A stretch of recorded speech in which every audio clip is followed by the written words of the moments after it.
الرحمن الرحيم. اهلا بكم في قناه ست البيت. النهارده ان شاء الله هنعمل مع بعض التولي. قبل ما ابدا الفيديو اشكر من داخل مصر وخارج مصر كل الناس اللي بتدعم القناه، وربنا يوفق الجميع. ما تنسوش تعملوا لايك واشتراك في القناه. بص يا ستي، انا جبت كوسه وبطاطس، وطبعا هحط فاصوليا وبسله حسب ما انت عندك ايه في التلاجة. ماشي، قطعت الحاجات وغسلتها، هحط عليها ميه. هنقطع بقى البصل ونيجي مع بعض. حطيت دلوقتي البصليه قطعتها شرايح، وحطيت رشه سكر، ورقه غار. هنقلب كده لحد ما البصله بس تتكرمل مع السكر شويه.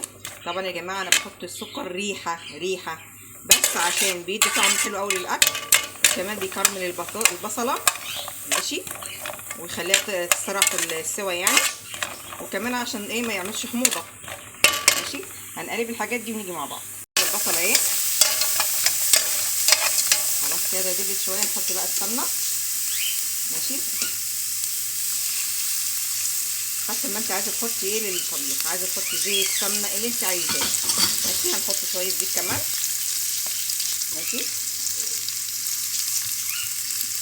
لو عندك لحمه قطع اعمليها. ماشي، يعني الاكله دي بتحبي تاخد يعني اي حاجه عندك بتحطيها، ما تقولش لا يعني. طبعا انا بقول للبنات اللي دي. ماشي، قلب بقى كده. ماشي،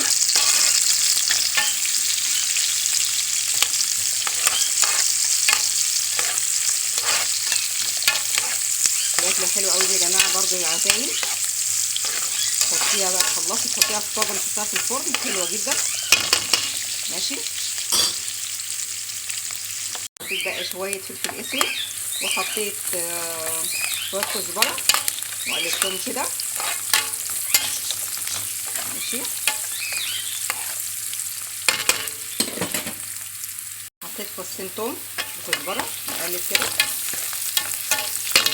نحط الفلفل ده حامي، لو انت عندك اطفال يعني ما تحطيش. ماشي، حطي رومي بس بيدي نكهه حلوه قوي للاكله يعني. ماشي، نقلب كده ونيجي مع بعض. حطيت الفاصوليا بحطها مع البصله. ماشي، هنقلب بقى كده. هنحط بقى القوطه مقطعاها قطع صغيره كده. ماشي، ونقلبها. حطينا القوطه بقى، هنقلب بقى كده. ماشي،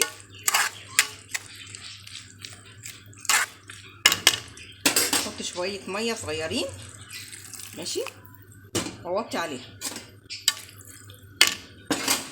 نحط البطاطس والكوسه. ماشي، حطينا كده بقى. بصوا البطاطس والكوسه، انا بقول لكم بقى الريحه جميله يا جماعه، ده احلى طاجن تعملوه. لو عندكم بقول لكم عزايم يبقى حلو العزايم. ماشي، هنقلب الحاجات دي بقى ونزودها. لو عندك قوطه حطي، هزودها شويه ميه كده، واحط بقى التوابل واسيبها ايه على نار هاديه. توابل. ماشي، توابل حسب ما انت عايزه تحطي. ماشي، انا حطيت فلفل اسود وملح وكزبره، وحطيت كمان شطه. ماشي، لو عندك اطفال حطي بابريكا. ماشي، نقلب بقى كده، وبقول لك وطي عليها بقى خالص. ماشي، عشان الحاجات دي كل ما توطي على الاكل كمان بيديكي طعم حلو قوي للاكل، بيسويه كده على نار هاديه. ماشي، بصوا بقى كده هنبقى المنظر ده كده. ماشي، واغطيها بقى لما نيجي مع بعض. ماشي، كده خلصت ما شاء الله. بصوا عامله ازاي، وبألف هنا وشفا.